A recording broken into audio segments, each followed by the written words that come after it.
Japan in 1945 was an empire in defeat. While the Japanese warlords surrendered aboard the USS Missouri, an elite American intelligence unit known as TAI was combing the Japanese countryside in search of secret weapons before they could be destroyed.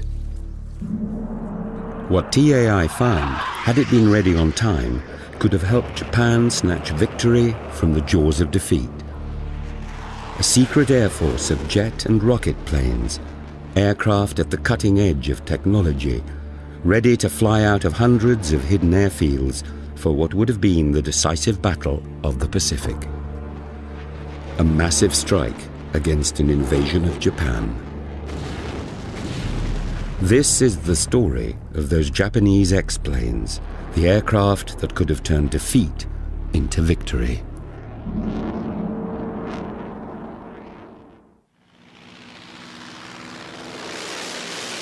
In late 1941, a Japanese whirlwind swept across the Pacific.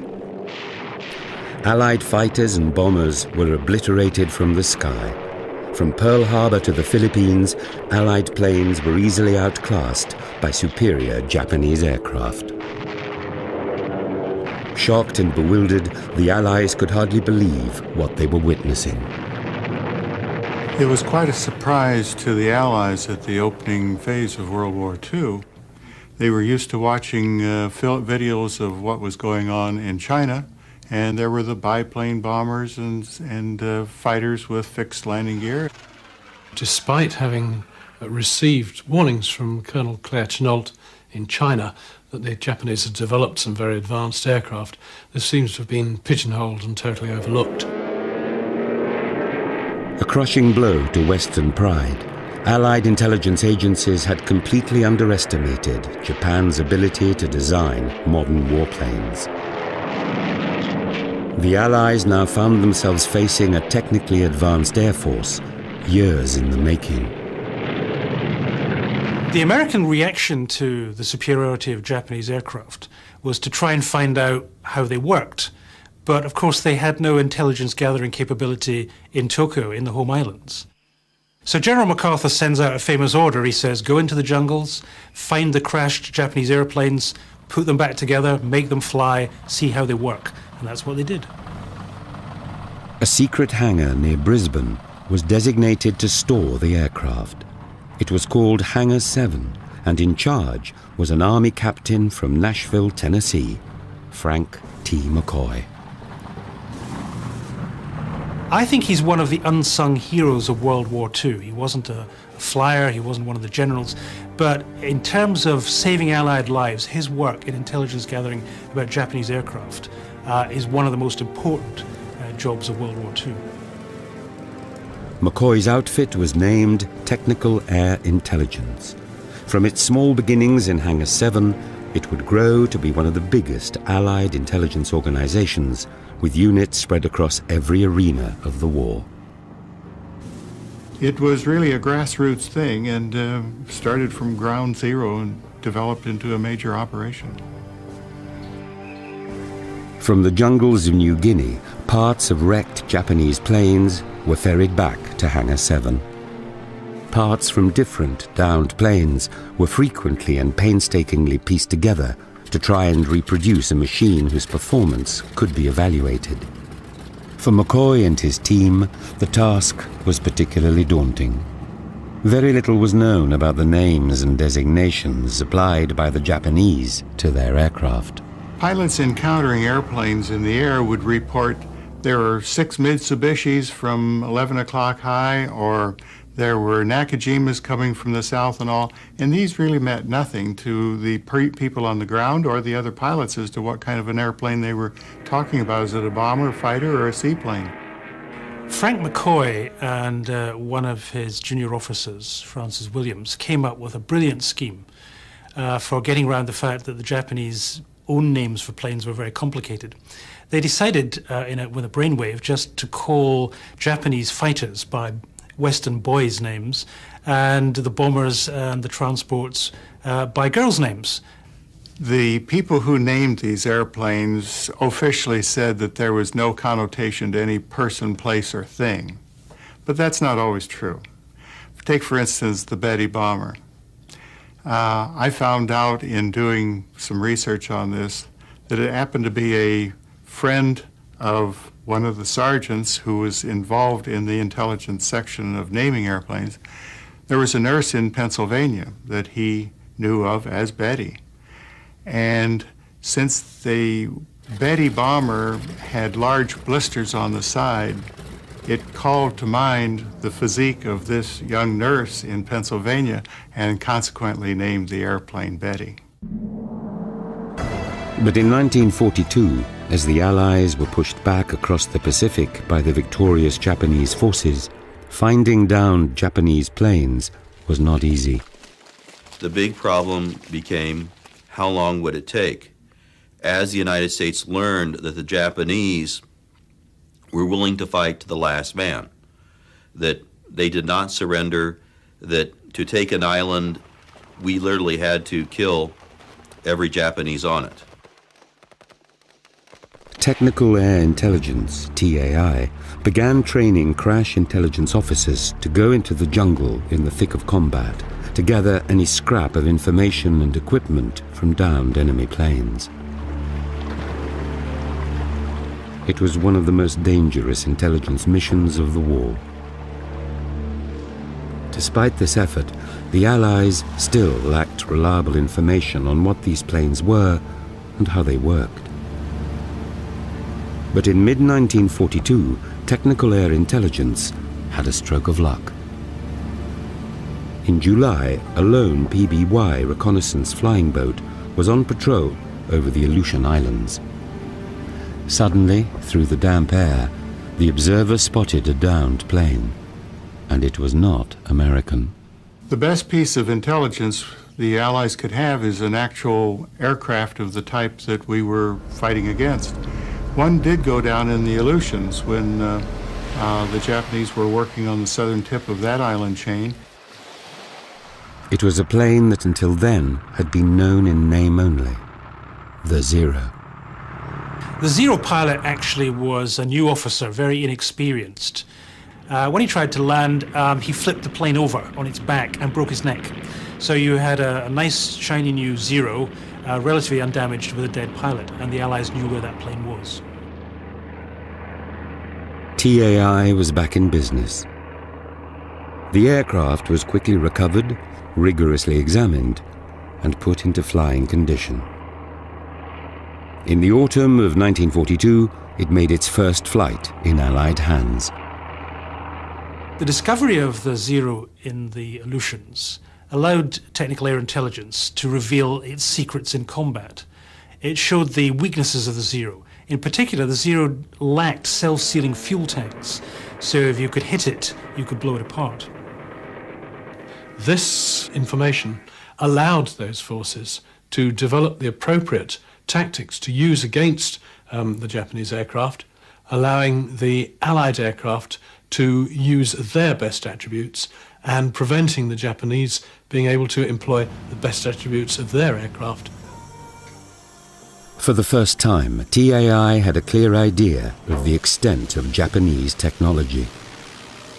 Data from the TIA units now began to help the Allies design aircraft to measure up to the Zero.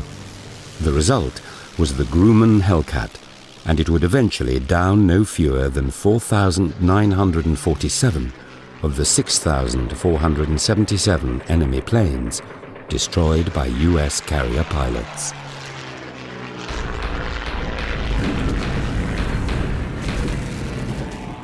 But back in 1944, reconnaissance flights over Germany began to reveal strange burn marks on runways, a sign that jet and rocket planes were being developed that could outpace and easily down Allied fighters.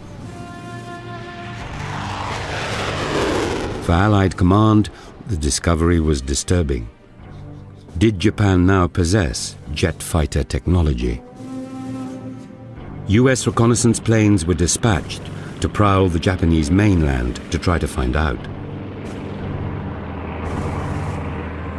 The result would reveal one of the greatest near misses of the war.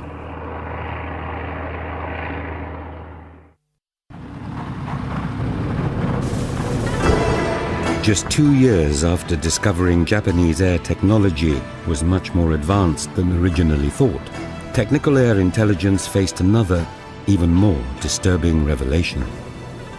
Unknown to them, the Japanese had already started developing their own jet technology.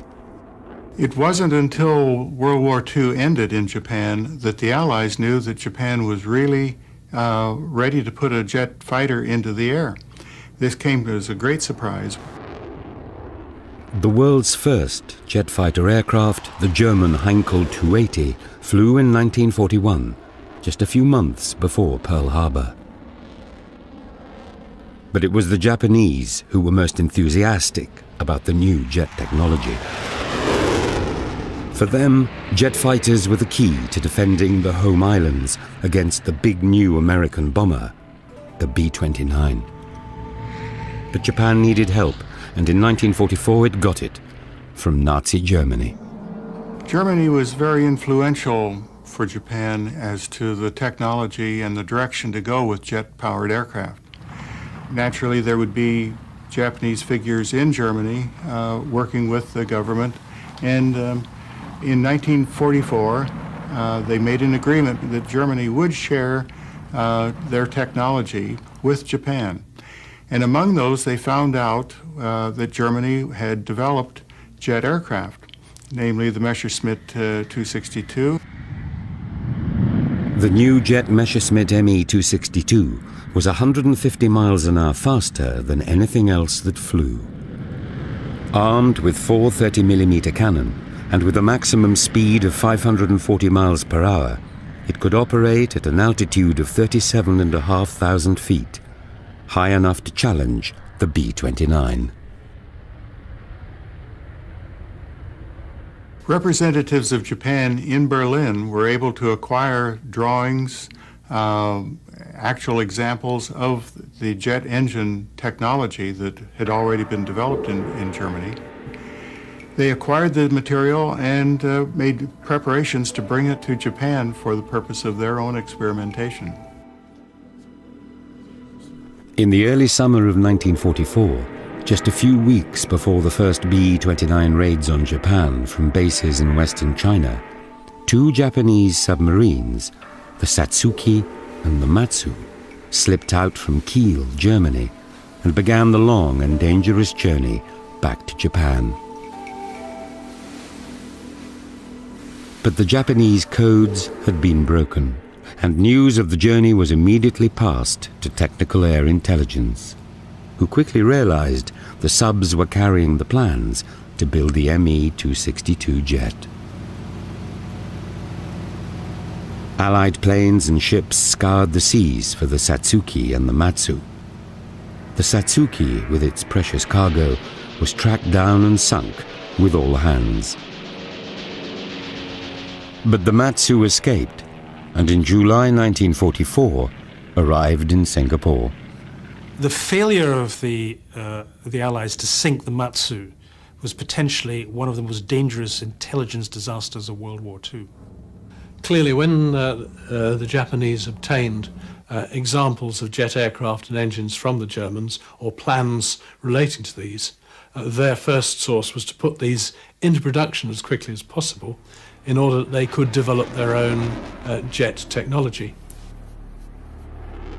The Japanese version of the Me 262 was to be called the Karyu, or Fire Dragon, and would be operated by the Japanese Army Air Force. But the task of mass-producing the most complicated aircraft Japan had ever tried to build was a daunting one. The problem the Japanese faced was how to get enough power out of a jet engine. They knew they needed special materials to run at high heats, but the real trick was how to compress the air that comes in the front of the jet to mix with the fuel in the right way in order to get the power out the back end. That's a tricky mathematical problem, and that's what they got from the Germans. Among the treasure trove brought back aboard the Matsu were top-secret photographs of a revolutionary new, high-powered German jet engine being developed to power its newest jet fighter.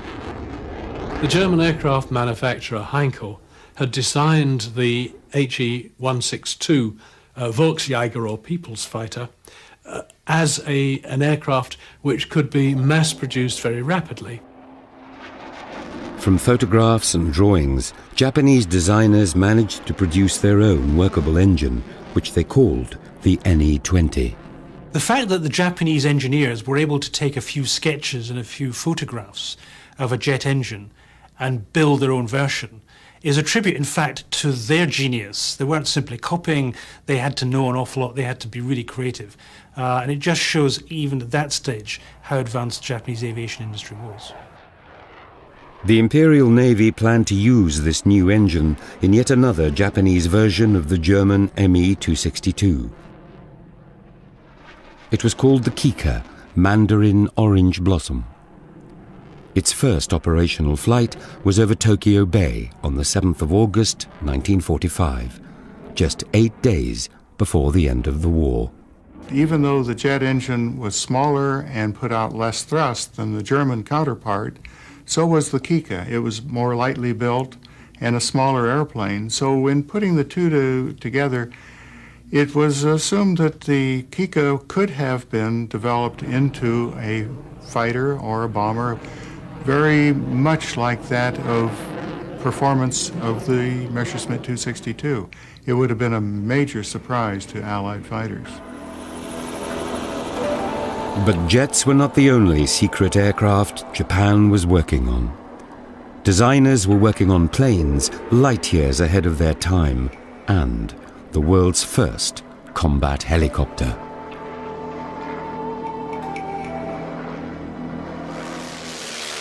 Pearl Harbor was billed as the Japanese attempt to assert its raw supremacy over the US.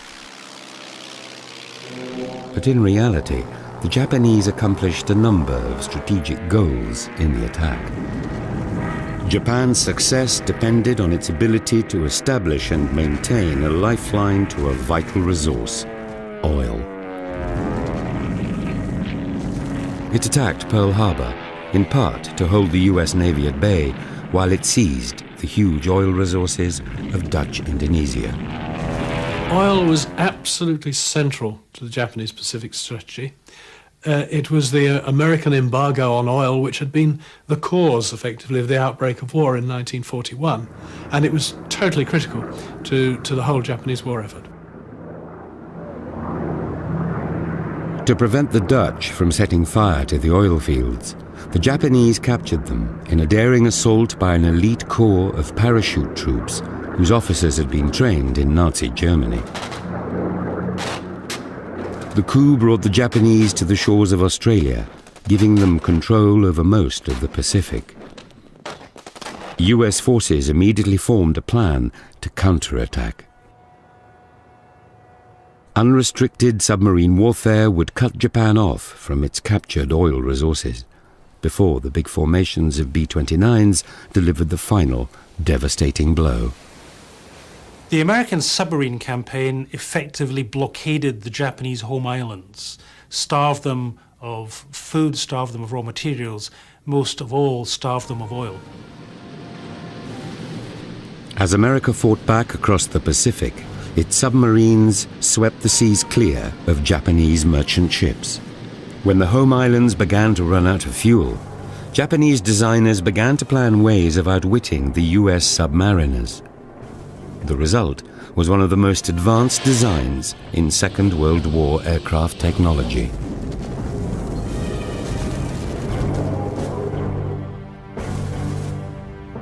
It was called the Phoenix, a huge tanker aircraft designed to fly petrol over US submarines from the oil fields in Sumatra back to Japan.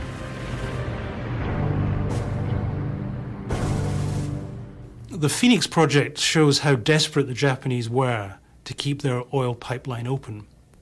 But it was a project born of desperation, because flying large aircraft full of fuel, and they would be slow and lumbering through Allied fighters, was clearly a suicide mission. I don't think the project would have worked in practice. Japan would need something else to break the blockade. In the home waters close to the Japanese coast, a lone US submarine glided in search of its prey.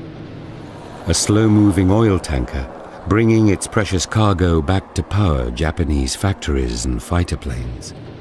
Suddenly, from out of nowhere, came lethal depth charges. The Japanese in World War II were in fact the first nation to deploy rotary wing vertical takeoff aircraft in combat.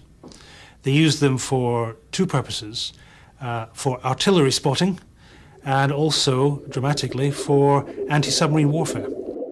The first successful helicopter-type machine was called an autogyro and had its first flight in 1923.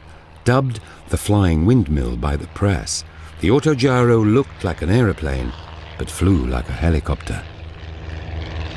The autogyro was a primitive form of helicopter.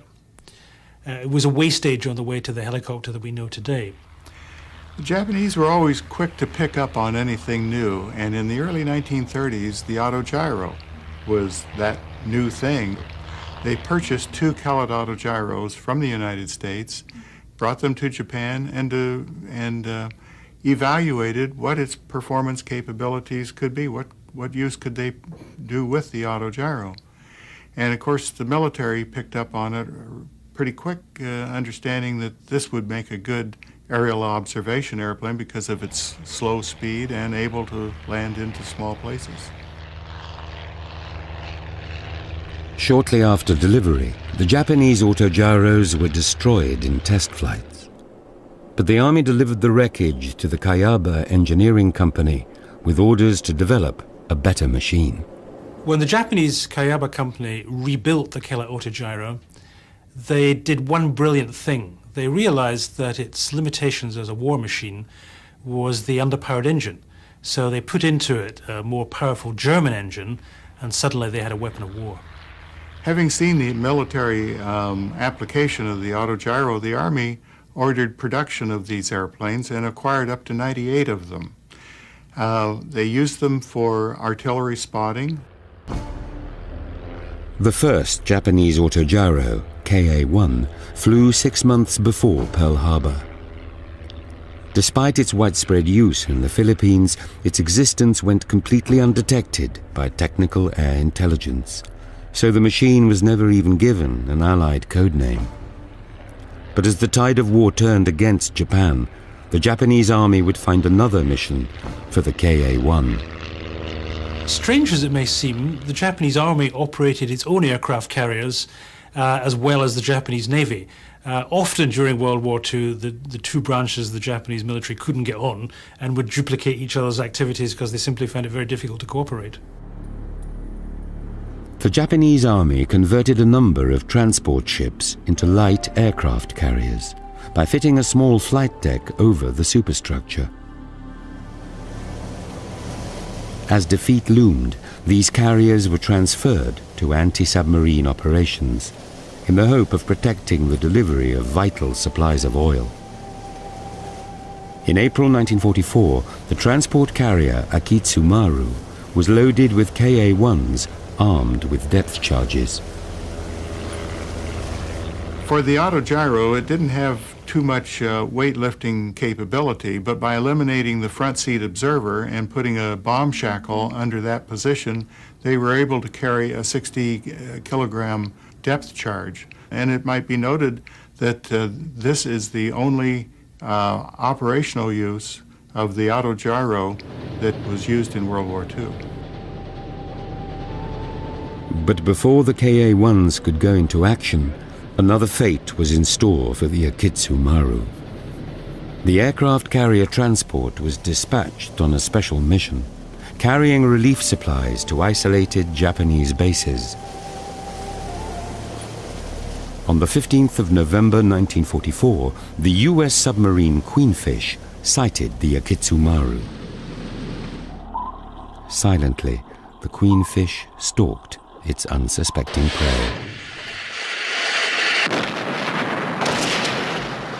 The sinking of the Akitsu Maru put an end to the Japanese Army's experiment in anti-submarine warfare. But the Second World War would see other Japanese aerospace plans, even more advanced than the helicopter, far more advanced than anything the Allies possessed.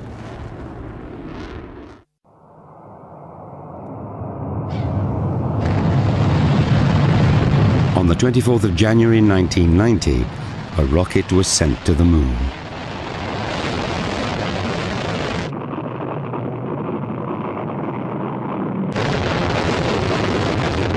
But this was neither an American nor a Russian mission.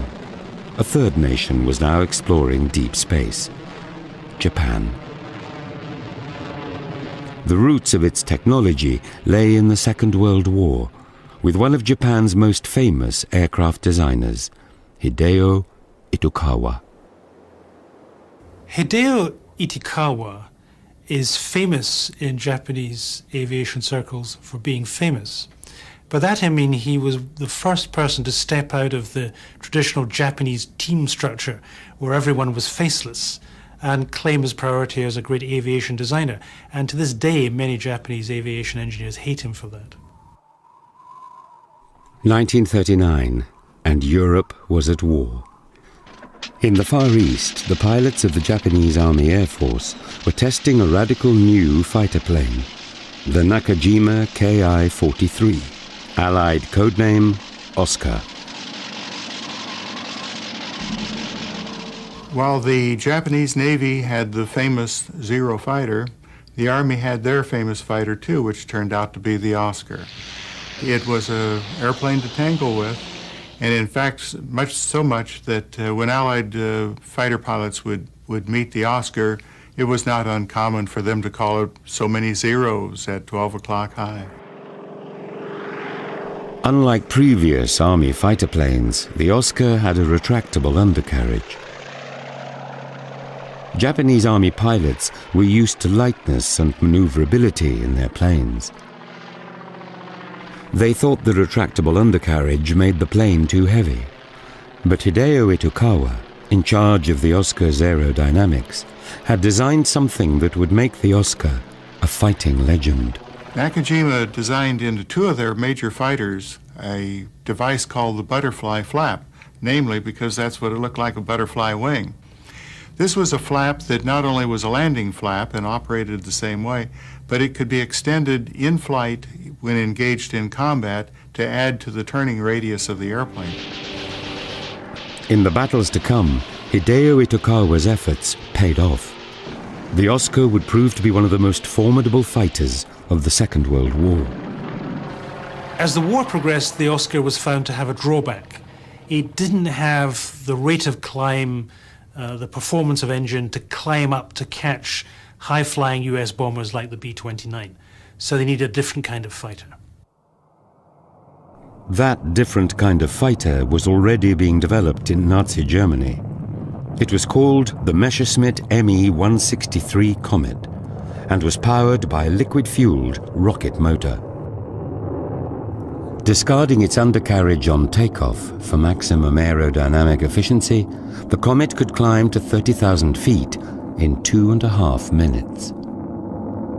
The Me-163 rocket fighter was designed as a point defense interceptor powered by a rocket motor rather than a jet or a piston engine. Its advantage was that it could climb extremely rapidly to high altitude to intercept bombers. It had distinct disadvantages, however. Its range was very, very limited.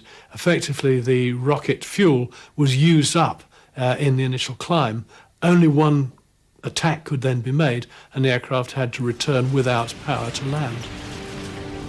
The Imperial Japanese Navy, doubting that the Army could keep the home skies clear of American bombers, seized on the German Comet as a quick solution to its air defense needs. This Japanese version was called the Shusui, after the sound made by a samurai sword. Building the Shusui was entrusted to the Mitsubishi Company, designers of the legendary Zero fighter. On the 7th of July 1945, the first rocket-powered Shusui thundered into the sky. As with other Nazi technology they acquired, the Japanese didn't just copy, they radically improved. They realized the problem with the 163 was that it didn't carry enough fuel, so they made it bigger. This new and improved version was called the Type II rocket fighter. Fitted with delta wings for speed, it was to be powered by 2 rocket motors. Bigger and faster than the original Comet, and armed with missiles, it would have hunted the B-29s from the sky.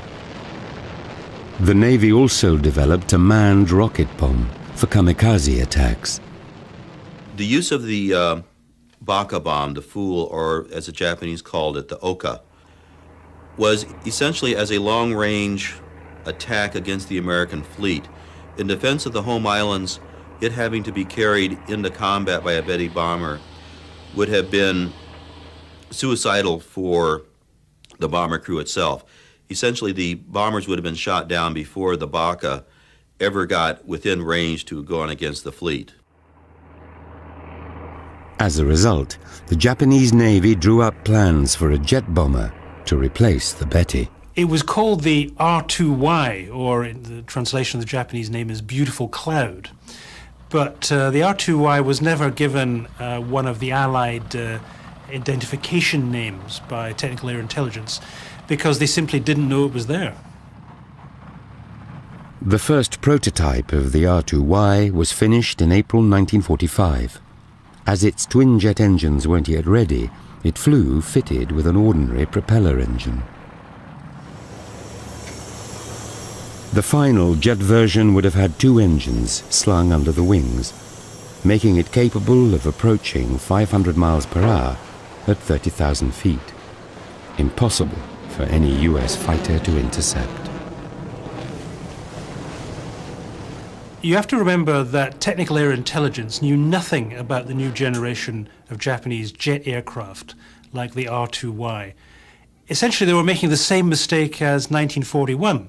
They thought, well, we've stopped the German technology getting to Japan, so the Japanese can't do it on their own, and they were in for a big surprise. How costly could this intelligence failure have been? Imagine if the Allies had been forced to invade the Japanese home islands.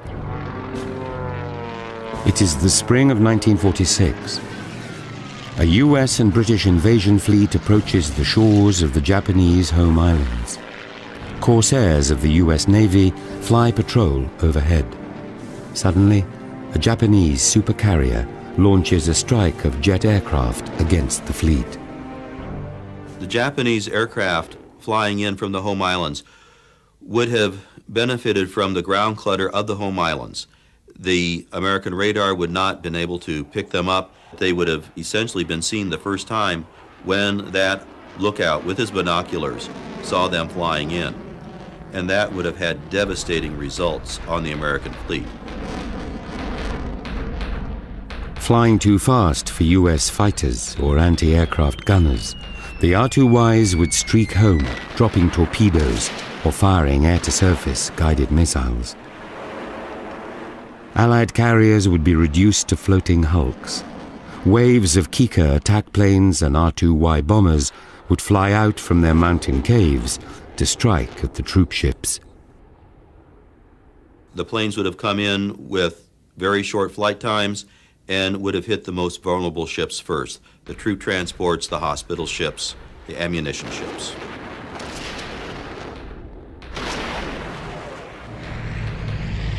But history had a different ending. The B-29s did indeed deliver the knockout blow that the Japanese had so feared, before planes like the Type II rocket fighter could be mass-produced. But one question remains. How had Japan kept its secret air force hidden from technical air intelligence for so long?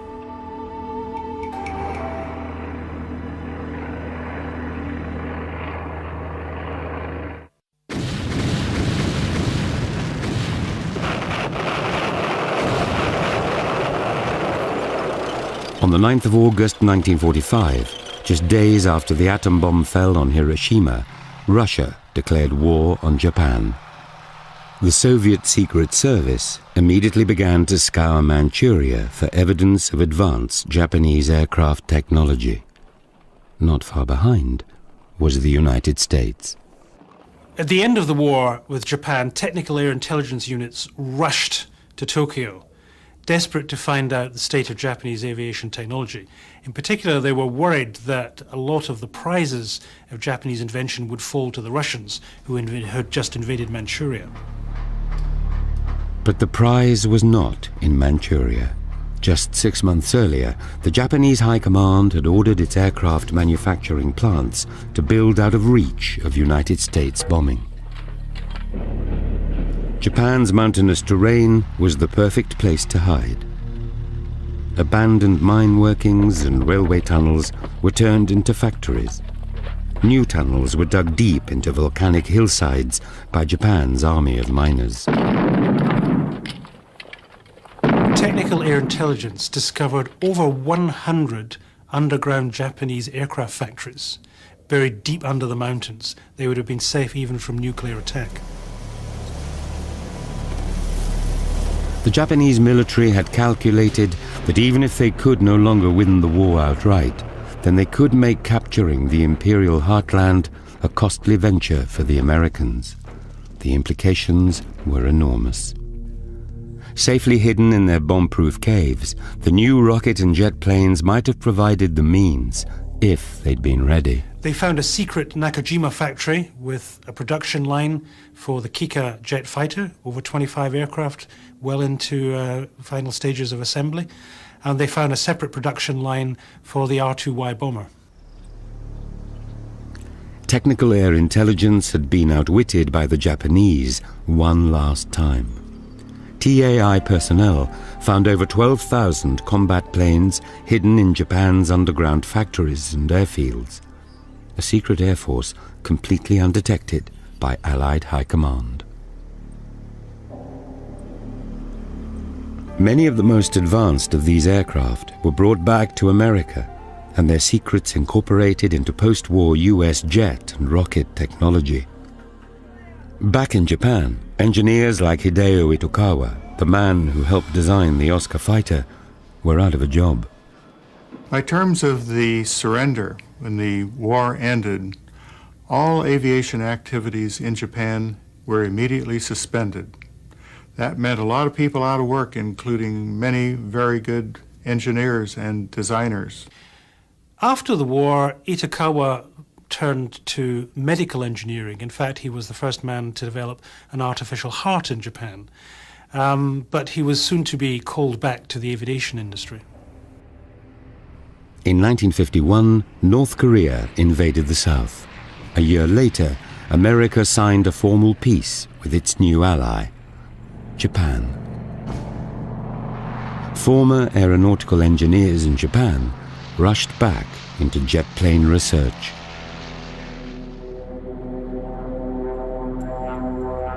The manufacturers of the Kika, Hideo Itokawa's old Nakajima company, also returned to jet production. After the war, the Nakajima Aircraft Company changed its name to Fuji Heavy Industries and transferred out of war work, obviously, into commercial engineering. But when the Cold War turned hot in Korea, Fuji got back into the aviation business. Nakajima Fuji built its first post-war military jet plane in 1958, the T-1. Post-war Japanese aircraft engineering reappeared in disguise of American airplanes. These were built under license for their own armed forces through their own manufacturer. Among these were the F-86 Sabre that the JASDAF, Japanese Air Self-Defense Force, used, the Lockheed P-2 that Kawasaki built for the Japanese Navy. There were even later aircraft such as the Starfighter. But one man refused to return to aviation work, Hideo Itokawa. In 1953, Itokawa paid a research visit to the United States. He was still involved in medical engineering at that time, but When he got to America, he discovered something that he had never thought of before. He discovered the American space program.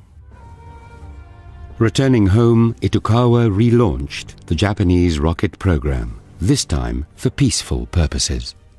By as early as 1954, Itokawa had tested his first homemade Japanese rockets. They actually reached an altitude of 100 kilometers. With this achievement, Itokawa became known as the father of the rocket in Japan. On the 11th of February 1970, Japan launched its first satellite into orbit, making it only the fourth nation to reach space after Russia, America, and France. The Cold War made old enemies friends. It also changed the fortunes of Frank T. McCoy of Technical Air Intelligence, who returned to duty with the United States Air Force. The same problems, identifying and naming Japanese aircraft in the Second World War, had emerged with Russian aircraft. McCoy was assigned to NATO to set up a system of code names for Soviet military aircraft. He gave bombers names beginning with B, such as the Bear. Fighter names began with F, like the MiG-21 Fishbed. But these code names were never quite as romantic as those chosen for Japanese planes in the dark days of the Second World War, when Technical Air Intelligence helped turn the tide of the Pacific War. Modern historical research has uncovered the fact that Japan in World War II, with very minimal help from outside, had developed a whole range of advanced aviation technology: jets, rockets, guided missiles. It was a tremendous achievement. Today, Japan is a participant in the International Space Station project, and there are plans for a Japanese manned space shuttle manufactured by Nakajima Fuji, the direct descendant of the Type II rocket fighter of 1945. One of the many secret Japanese aircraft that could have tipped the scales of victory had time been on Japan's side.